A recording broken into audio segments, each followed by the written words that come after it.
یہ کہانی ہے ایک ایسے رہنما کی جس نے پاکستان کے خواب کو حقیقت بنایا، لیکن خود اس خواب کی تعبیر دیکھنے سے پہلے ہی ایک گولی کا نشانہ بن گئے۔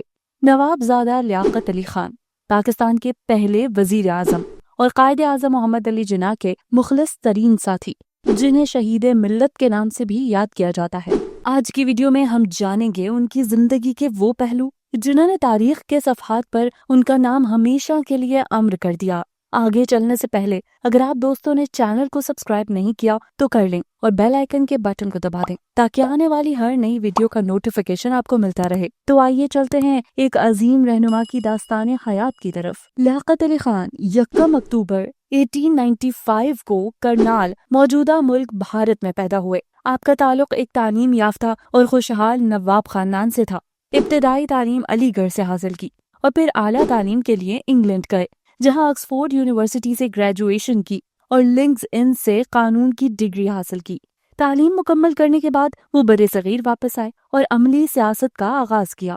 لیاقت علی خان نے اپنی سیاسی زندگی کا آغاز 1923 میں کیا، جب وہ آل انڈیا مسلم لیگ کے رکن بنے۔ ابتدائی طور پر وہ ہندوستان کی قانون ساز اسمبلی کے رکن رہے، جہاں انہوں نے مسلمانوں کے حقوق کے لیے آواز بلند کی۔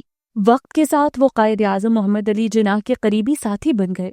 دونوں نے مل کر برِ صغیر کے مسلمانوں کے لیے ایک علیحدہ وطن کے خواب کو حقیقت میں بدلنے کی جدوجہد کی۔ قائد اعظم کے بعد لیاقت علی خان ہی وہ شخصیت تھے جنہوں نے مسلم لیگ کو منظم رکھا اور پاکستان کے قیام کے لیے سیاسی میدان میں بے مثال کردار ادا کیا۔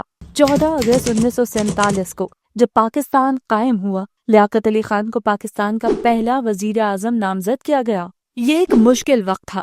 ملک کے پاس نہ کوئی مضبوط انتظامی ڈھانچہ تھا، نہ ہی معیشت مستحکم تھی۔ مہاجرین کی آباد کاری، آئین سازی اور اداروں کی تشکیل جیسے بڑے چیلنجز ان کے سامنے تھے۔ انہوں نے قومی اسمبلی کے قیام، ریاستی ڈھانچے کی بنیاد رکھنے اور قومی بجٹ پیش کرنے میں کلیدی کردار ادا کیا۔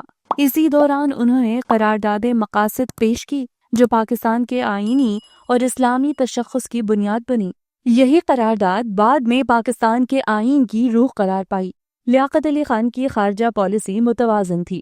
انہیں امریکہ اور سوویت یونین دونوں نے دعوت دی، لیکن انہوں نے امریکہ کا دورہ کیا تاکہ پاکستان کو عالمی سطح پر تسلیم کروایا جا سکے۔ ان کا مقصد پاکستان کو عالمی طاقتوں کے درمیان ایک خود مختار اور باوقار ملک کے طور پر منوانا تھا۔ 16 اکتوبر 1951 کو لیاقت علی خان راولپنڈی کے کمپنی باغ میں ایک جلسے سے خطاب کر رہے تھے جب ایک نامعلوم شخص نے گولی مار کر انہیں شہید کر دیا۔ ان کے آخری الفاظ تھے، خدا پاکستان کی حفاظت کرے۔ قاتل موقع پر ہی مارا گیا اور آج تک ان کے قتل کی گتھی سلجھی نہیں ہے۔ یہ پاکستان کی تاریخ کا ایک ایسا سانحہ ہے جو آج بھی سوالیہ نشان ہے۔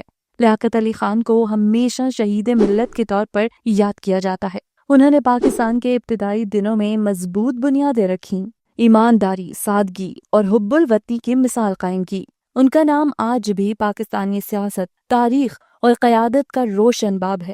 لیاقت علی خان کی زندگی ہمیں یہ سبق دیتی ہے کہ قیادت صرف اقتدار حاصل کرنے کا نام نہیں، بلکہ قوم کے لیے قربانیاں دینے کا جذبہ ہے۔ اگر آپ کو یہ ویڈیو پسند آئی ہو تو لائک کریں، سبسکرائب کریں اور کامنٹس میں لکھیں کہ آپ کے خیال میں لیاقت علی خان کا سب سے بڑا کارنامہ کون سا تھا۔ سلام ہے نواب زادہ لیاقت علی خان کو، پاکستان کے پہلے وزیر اعظم، ایک حب الوطن، ایک مخلص رہنما۔ اللہ پاکستان کی حفاظت کرے۔